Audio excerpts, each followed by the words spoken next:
ថ្ងៃនេះខ្ញុំមកធ្វើស៊ុបជើងជ្រូកមួយឆ្នាំនេះមិនត្រឹមតែមានរសជាតិឆ្ងាញ់ទេថែមទាំងជាស៊ុបដែលបើខ្លាំងទៀតផងពេលដែលបានញ៉ាំវាក្តៅអស់តែមួយចាននេះហ្នឹងគឺថាមានកម្លាំងតែម្ដងជាពិសេសសម្រាប់មនុស្សស្រីដែលទៅតែសម្រាប់កូនហើយបងប្អូនខ្ញុំធានាថាពេលដែលបានញ៉ាំស៊ុបមួយឆ្នាំនេះហើយគឺដឹងតែមានកម្លាំងមែនតែនដោយសារតែក្នុងស៊ុបនេះគឺសុទ្ធតែជាបន្លែ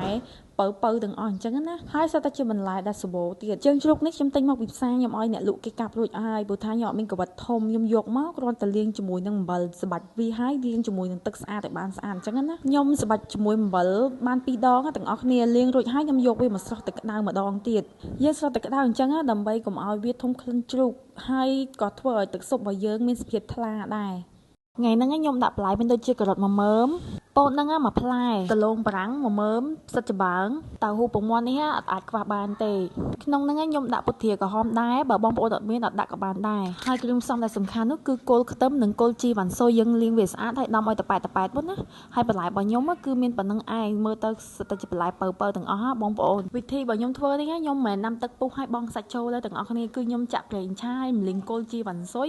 និងគល់ខ្ទឹមរួចហើយខ្ញុំថែមខ្ទឹមស2កាពឹសទៀតរំលីងគល់ខ្ទឹមនិងគល់ជីរបស់យើងឲ្យឡើងរាងក្រហមបន្តិចហើយបងប្អូនយើងចាក់សាច់ចូលសាច់ដែលយើងស្រុះមុនហ្នឹងហើយយើងក៏រំលីងជើងជ្រូកជាមួយនឹងគល់ជីរបស់យើងរហូតទាល់តែជើងជ្រូករបស់យើងឡើងសពពហើយក្រហមបែបនេះចាំយើងធ្វើការចាក់ទឹកចូលមកល្មមលិចសាច់ជ្រូករបស់យើងហើយអត់ចំណត់ទឹកទេអ្នកទាំងអស់គ្នាអាចដាក់ទឹករហូតទាល់តែរងាស់ជើងជ្រូករបស់យើងឡើងផុយ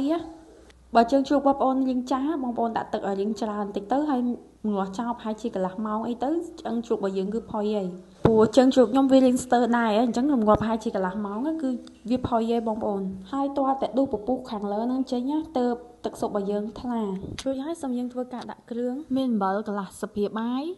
ប៊ីចេងបន្តិចស្ករ1ស្លាបព្រាបាយបន្ថែមមួយដុំស៊ុប1ដុំផងដែរចុងក្រោយគេនោះគឺជាទឹកត្រី2ស្លាបព្រាបាយពេលហ្នឹងហើយសូមបងប្អូនធ្វើការដាក់បន្លែចូលបន្លែដែលយើងបានកាត់ជាដុំតូចក្នុងនោះដោយសារតែពោតការ៉ុតនិងដំឡូងបារាំងរាងក្រផុយខ្ញុំក៏បងទាំង3មុខនេះចូលមុនគេបន្លែទាំង3មុខនេះវារាងក្រផុយហើយសំខាន់យើងចង់ម្ងាស់ឲ្យវាចេញជាតិបាត់ល្អទៀតតើតើយើងម្ងាស់ឲ្យយូរជាងគេបន្តិចពេលដែលបន្លែ3មុខហ្នឹងចាប់ផ្ដើមពុះហើយសូមយើងធ្វើការបងផ្សិតជាមួយនឹងពុតទ្រាក្រហមចូលហើយជាចុងក្រោយគេនោះគឺជាតៅហ៊ូពងមាន់របស់យើងខ្ញុំបានកាត់វាជាចំណិតតូចរួចហើយស៊ុបនេះចង់ឆ្អិនហើយប៊ីភ្លេចដាក់ម្រេចទៅដាក់តាមក្រោយបងប្អូនរំងាស់ប្រហែលជា5នាទីទៀតមកដើម្បីឲ្យបន្លែរបស់យើងឆ្អិនល្អហើយគ្រាន់តែឆ្អិនប៉ុណ្្នឹងណាបងប្អូនទឹកស្លរបស់យើងគឺថាឈ្ងុយដល់3ភូមិស៊ុបរបស់យើងគឺហើយរួចរាល់ហើយបងប្អូន